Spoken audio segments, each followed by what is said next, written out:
Bonjour à toutes et à tous. Avec les premiers jours fériés de l'année qui arrivent, les ponts du mois de mai, on me pose beaucoup la question de leur fonctionnement, de leur modalité de rémunération. Après le petit focus sur les congés payés, je vais donc vous parler des jours fériés. En France, il existe 11 jours fériés.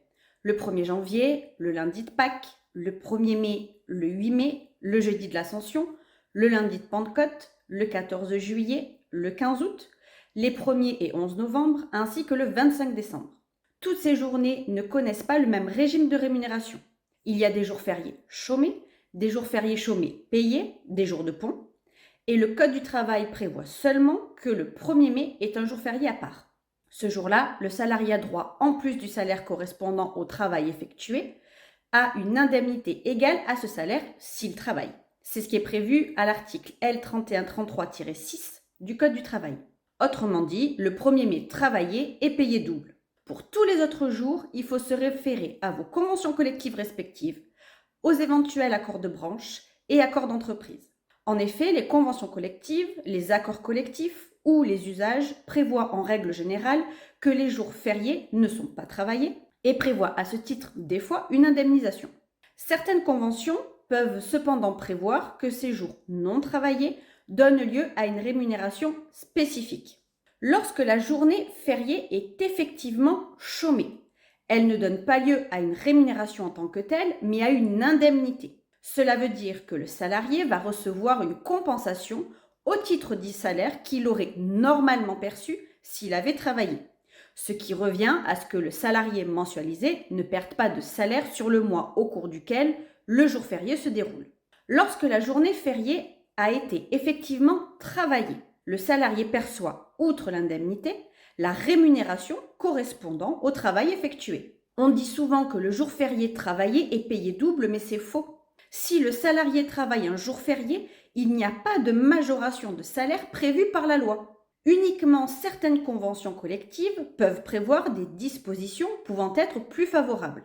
Autrement dit, encore une fois, hormis le 1er mai, et sauf convention collective ou usage plus favorable, le salarié perçoit son salaire habituel tous les autres jours fériés.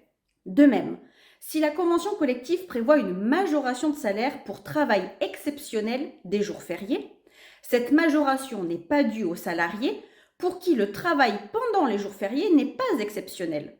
Lorsque le jour férié tombe un dimanche, la majoration pour travail des jours fériés et la majoration pour travail exceptionnel le dimanche, qui peut exister dans certaines conventions collectives, ne se cumulent pas, à moins bien sûr que cette convention collective n'en dispose autrement.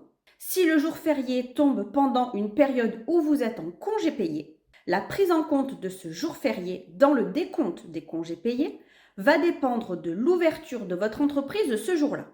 Le jour férié n'est pas décompté des congés payés si le jour férié est habituellement chômé dans l'entreprise. Par contre, si le jour férié est habituellement travaillé dans l'entreprise, alors le jour férié est décompté de votre compteur de congés payés. Concernant les jours de pont, on sait qu'une journée de pont précédant ou suivant un jour férié peut être prévue dans l'entreprise. Rien n'est obligatoire car cette pratique ne fait l'objet d'aucune réglementation.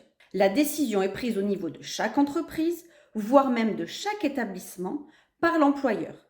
Et elle constitue une modification temporaire de l'horaire hebdomadaire. Elle est soumise à une consultation du comité social économique quand il existe. L'horaire modifié doit être affiché et les heures dites perdues par le fait d'avoir fait le pont peuvent être récupérées. Cette disposition figure à l'article L3121-50 du Code du travail et elle est d'ordre public. Ce qui veut dire que l'employeur a donc la possibilité de faire récupérer ses heures en tout ou partie, sans que cela ouvre droit à des majorations sur la période où ces heures sont récupérées. Il a la possibilité aussi de les compenser ou de les offrir. Pour toute question complémentaire sur le sujet, n'hésitez pas à contacter nos équipes.